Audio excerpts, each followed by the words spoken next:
This video will describe real-world CAD's Type Z routine. The Type Z routine got its name because it changes the elevation of any CAD entity by simply typing the new elevation on the keyboard. The Type Z routine and its Pseudo Calculator will nearly eliminate the use of your dimensional calculator and point filters for adjusting the elevation of nearly any pipe, duct, fitting, structural member, or nearly any other CAD entity. The Type Z routine can move any CAD entity parallel to the World Coordinate System's Z-axis by using any of the three modes: the absolute mode, the relative mode, and the current UCS mode. Let's start with a simple model. If we switch to an elevation view, we can see that the elevation lines are installed for reference. We can also see that the beams shown highlighted in magenta were installed at the World Coordinate System Z elevation. This is sometimes the case when using CAD files from an outside firm. I've zoomed in on the two lower elevation marks to get a look at the two UCSs we'll be using. Currently, the World Coordinate System is current. If we look at the lower line, we see that it's 0.00 feet absolute, which is on the World Coordinate System XY plane. If we use the point ID on the elevation target, we can see an elevation of 0 feet 0 inches. If we ID the target above, we see that its center is 1 foot 6 inches above the World Coordinate System XY plane. Let's use the named UCS utility to set another UCS current. We'll pick the UCS that's called Ground Level FF, which stands for Ground Level Finished Floor. Now when we ID the target that represents the World Coordinate System's XY plane, we see that its elevation is now minus 1 foot 6 inches, and the one on the Ground Level Finished Floor is now 0 feet 0 inches. We'll leave the Ground Level Finished Floor UCS current for the remainder of this demonstration. Since the elevations shown on the engineer's drawings are given in absolute, we'll use the World Coordinate System mode. First, we'll select the beams. Next, we are prompted for the point to align. We can pick any point on the top of the beam's flange. Since this beam was created with the mech-q structural module, a point or node was placed on the top of the flange, so we'll pick it as our point to align. If we look at the command line, we see that we are prompted to enter a W on the command line in order to enter a distance from the World Coordinate System XY plane, or a U to enter a distance from the current UCS XY plane. Anytime the current UCS has an XY plane that is parallel to the World Coordinate System's XY plane, the UCS option will be displayed. If the World Coordinate System is current, or the current UCS is not parallel to the World Coordinate System's XY plane, the Type Z routine will switch to the World Coordinate System and will not offer the current UCS XY plane option. Since we want to enter the new elevation for the steel as absolute, we'll enter a W on the command line. The elevation given on the structural engineer's drawings for this floor steel is 16.5 feet, so we'll enter that on the command line. Now the beams move into the proper elevation. If we zoom in on the command line, we see that the Type Z routine has supplied us with some useful information. The first line shows the elevation above the current UCS, which is the Ground Level Finished Floor UCS. In this case, the top of the beam is 15 feet above the finished floor. The second line shows us that the top of the beam is 16 foot 6 inches above the World Coordinate System XY plane, or 16 feet 6 inches absolute. The Type Z routine will accept elevation values in any format your CAD engine supports and display the resulting elevation using the current drawing units, which in this case is set to architectural. In fact, with the proper point filters, you can even pick points in the drawing for elevation change input. All unit conversions and elevation changes are done for us automatically without using a dimensional calculator or conversion chart. Let's press Enter to exit the Type Z routine and leave the beams in their present position. I've inserted the ceiling elements from the architect's CAD file. These elements were placed at an absolute elevation of 0 feet 0 inches. The architect's ceiling plan calls for this ceiling to be at 11 feet above the finished floor. Since the Ground Level Finished Floor UCS is still current, we'll use the UCS mode of the Type Z routine to move the ceiling elements to the correct elevation. Let's select the ceiling elements. When prompted for the point to align with, we'll pick the lower end point of the ceiling grid. At the command line, we'll enter U for UCS. Now we're prompted for the new elevation. We'll enter 11 feet per the architect's drawings. Now the ceiling grid moves to the correct elevation. If we zoom in on the command line, we can see that the Type Z routine confirms that the ceiling elements are 11 feet above the Ground Level Finished Floor UCS, and they are 12 foot 6 inches above the world coordinate system XY plane. Regardless of whether we are using the absolute mode, the relative mode, or the current UCS mode, the Type Z routine will always show the absolute elevation of the elevation alignment point. The Type Z routine is prompting us for an additional distance to move the grid. In this case, we want to leave it where it is, so we'll press Enter to exit the routine. I've zoomed in and turned on the duct layers. We can see that the 3D duct model supplied by the mechanical engineer is interfering with the blue beam. Let's use the Type Z routine's relative mode and Pseudo Calculator to correct this condition. First, we'll select the ductwork with the previous option. When prompted for the point to align, we'll use the nearest O-snap to pick a point on the top of the duct. If we look at the command line, we see the same prompt we saw in the earlier example. Since we want to set the duct's elevation relative to the bottom of the beam, we'll simply pick the bottom corner of the beam's flange. Picking a point on the drawing at this point in the prompt will automatically switch the Type Z routine to the relative mode. At this point, if we knew the clearance we wanted between the beam and the duct, we could simply enter it on the command line. However, since we need to account for several items, we'll enter an L for level. I should note that at this point we could also enter a 0 on the command line for 0 distance between the duct and the beam's flange, and the duct would also move up to match the elevation of the beam's lower flange. Let's zoom in on the command line and see what information the Type Z routine is offering. We see that the duct is currently level with the beam, which is 13 feet 4 1/4 inches above the ground level finished floor UCS, and it's 14 foot 10 1/4 inches above the world coordinate system XY plane. We also see that the Type Z routine is prompting us for additional distance to move the ducting, which means that the Type Z routine has automatically entered the Pseudo Calculator mode. Since we want to move the ducting down, we'll put a minus sign before each dimension we enter. First, we'll move the ducting down 2 inches for the fireproofing, so I'll enter a -2. The Type Z routine moves the ductwork down 2 inches, calculates a new elevation, and displays it on the command line. We need an additional 1.5 inches for the duct insulation, so we'll enter a -1.5 inches. We'll also want an additional 5/8 for building tolerances, so we'll enter a -5/8 inch on the command line. If we look at the command line, we can see that the duct is now 4 1/8 inches below the bottom of the beam. If we look at the drawing editor, we can not only see the clearance the Type Z routine has provided between the duct and the beam, we can also see the clearance between the duct and the ceiling elements. Since the duct elevation meets our requirements, we'll press Enter and leave the ductwork where it is. I've turned on the piping layers and switched to a dual viewport configuration. We can see that changing the elevation of the duct has caused it to interfere with the piping attached to the branch of the T.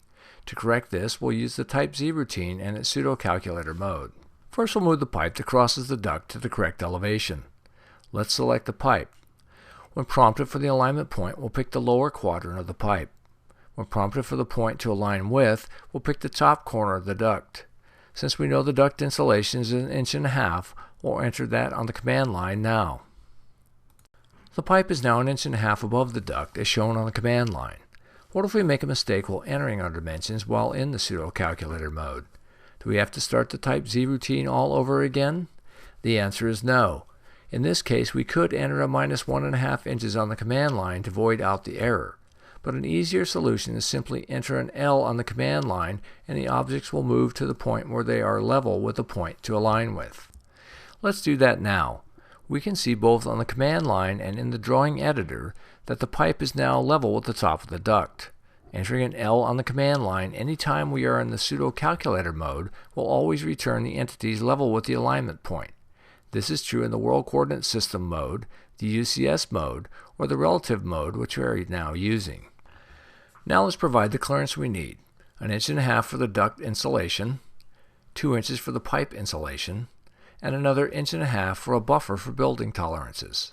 The command line shows us the bottom of the pipe is now 5 inches above the top of the duct. This is what we want, so we'll press Enter to exit the command and leave the pipe at its current elevation. What if we want to check the entries we just made for accuracy? All we need to do is press the F2 key. We can use the text screen like a tape on a calculator. We see here the initial 1.5 inches that was entered. Here is where we press the L to level the pipe with the duct. Here's where the Type Z routine informed us that the bottom of the pipe was level with the top of the duct. Here's the 1.5 inches we re-entered for the duct insulation. Here's the 2 inches for the pipe insulation. and here's the 1.5 inches for building tolerances. Finally, here is the 5-inch total clearance between the bottom of the pipe and the top of the duct. Let's finish the pipe rerouting. All we need to do is use the 3D rotation tool to rotate the T up and install a new elbow facing the duct. Now we'll use the Type Z routine to set the elevation of the elbow level with the pipe. We'll select the elbow, pick its center for the point to align, and pick the center of the pipe for the point to align with, then enter an L on the command line. Now we can press the Enter key to exit the command. Now we'll install the connecting pipe and we're finished. Using the power of 3D CAD and the Type Z routine, we have properly elevated all of the elements in this area without looking up beam dimensions, beam elevation, duct size, duct elevation, the actual pipe diameter, or using a dimensional calculator, which is prone to user input errors. We can also see graphically that all elements in this area are clear of each other to an extent that is not possible with 2D CAD or paper drawings. Now let's look at our central plant project and use the world coordinate system mode of the Type Z routine to solve some common problems. This plant is remotely located from the building it serves, and the chill water line tie-ins shown here highlighted in green were ran to the plant by another contractor. Since there was no building to reference, all of the elevations for these tie-ins shown on their drawings are absolute. I switched to a split view and put all the piping back to its original elevation. The plans show the bottom of the chill water return pipe should be at 102.598 feet absolute. All we need to do is select the pipes and fittings we want to elevate, then pick the bottom quadrant of the pipe. When prompted, we'll enter a W on the command line. This tells the Type Z routine to set the elevation from the world coordinate system's XY plane. Note that since the world coordinate system is current, there is no U for UCS option offered. Now we'll enter 102.598 feet on the command line, and the pipe and fittings will move to the correct elevation. Let's finish up the tie-in by moving the chill water supply pipe and fittings. The contractor's drawings show the bottom of the pipe is 101.161 feet. We'll select the pipe and fittings, then pick the lower quadrant of the pipe for the point to align. We'll type a W on the command line and enter the absolute elevation of 101.161 feet, and we're finished. Since the Type Z routine allows us to directly enter the elevations from the previous contractor without converting units or calculating reference points, we have virtually eliminated the chance of making a calculation error between the elevation of the new plant and the piping that was installed by the previous contractor. Let's move to the other end of the central plant and set the elevation on the beginning of the floor drain run. I've clipped the walls and front of the foundation off to get a better look at what we'll be doing. We'll be setting the elevation of the pipe, L, and the Y. First, let's set the appropriate UCS current. Since this is a one-story building, we only have one UCS to use, which is appropriately named Finished Floor. Let's set it current now. Currently, all of the plumbing is at random elevation. The job spec requires to have a minimum of 5 inches of fill between the top of the pipe and the bottom of the slab. Let's select all of the plumbing and pick the top quadrant of the coupling for the point to align. Instead of looking up the slab thickness, we'll just pick the lower corner of the slab and then type a -5 on the command line. We can see on the command line and in the drawing editor that the plumbing is now at the correct elevation. To finish this end of the plumbing, we'll set the elevation of the cleanout Y. We need the coupling to be high enough above the slab to accommodate a pipe stub for service. Let's select the Y and its coupling. We'll pick the center of the lower end of the coupling for the point to align. Since the finished floor UCS is still current, we'll type a U on the command line. We want to leave 4 inches from the top of the slab to the bottom of the coupling, so we'll just type 4 on the command line. Let's add another 2 inches for a small buffer. Let's leave the Y where it is and we're finished. For our last demonstration, let's use the Type Z routine to set the elevation of the plumbing fixtures in this toilet room. Before we start, let's set the correct UCS for this floor current. Since this toilet room is located on the 7th floor, let's set its UCS current. It's worth noting that when the UCSs are set up and named properly as they are here, they can be a valuable resource for intra-floor layout. Let's remove the pipe and move the fixtures back to their original elevation. If we switch to a rear elevation, we can see the fixtures and carriers were installed with their respective outlets at floor level. Let's start by elevating the handicapped urinal first. We'll pick the top quadrant of the flood rim for the reference point. Then enter a U for UCS on the command line. The architect's drawings show this elevation to be at 16 inches above the finished floor. We'll enter that on the command line, then press Enter to exit the command. The elevation of the standard urinal is shown to be at a height of 2 foot 0 3/4 above the finished floor, so we'll follow the previous procedure and set its elevation.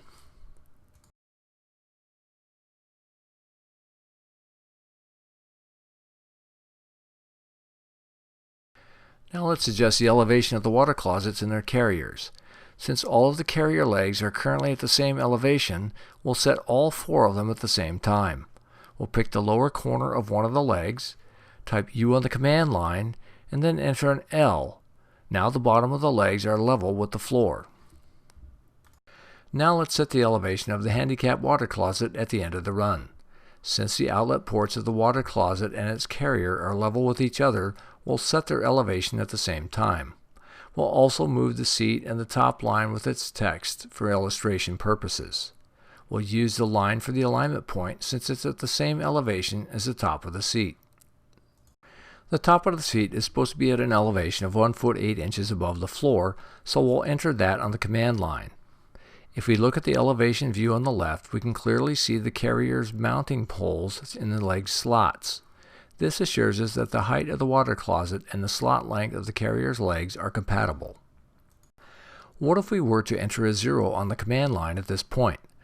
Would the water closet return to its original position? As we can see, the answer is no. Since we have already entered a dimension in the Pseudo Calculator, it's the equivalent of adding a 0 to the current elevation. As we can see, the water closet stays where it is. Let's press Enter and leave the water closet at its present elevation. The Type Z routine and the power of 3D CAD have completely eliminated all of the calculations required to ensure the water closet, carrier, and specified fixture heights are compatible with each other. We have totally eliminated the need to cross-reference the drawings for the water closet manufacturer, the carrier manufacturer, and the architect. We have also provided the proper elevation that allows the waste main to remain above the slab at the lowest point of the run. This means no unpleasant surprises and costly field work during installation. I switched to a single viewport and removed the water closet we just adjusted, but left its carrier in place for reference. Let's set the elevation of the standard water closet. When prompted by the Type Z routine, we'll set its elevation to 18 inches above the floor. We need the main on this water closet to be as low as possible to avoid conflicts farther down this waste run, so I'll lower the water closet an additional 1.5 inches. Since we can clearly see the adjustment holes in the slots of the carrier legs, we know this new dimension is compatible with the carrier. Now we can just exit the command and leave the water closet and carrier where it is. I've switched to an elevation view. We can clearly see that the urinal highlighted in red has the highest flood rim of all the fixtures. We'll use this flood rim to set the elevation of the vent manifold. I've switched back to a dual viewport configuration for clarity and removed the other fixtures. Using the Type Z routine makes setting the elevation of this vent fitting simple. No calculations required. Just pick the points and type the elevation above the flood rim we need, in this case it's 6 inches, and we're finished.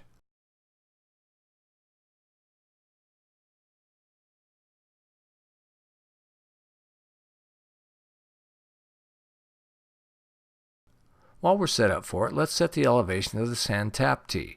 Once again, the power of 3D CAD has made this process quick and simple, eliminating costly errors. We'll use the relative mode and type an L on the command line, and the sand tap tee is at the correct elevation.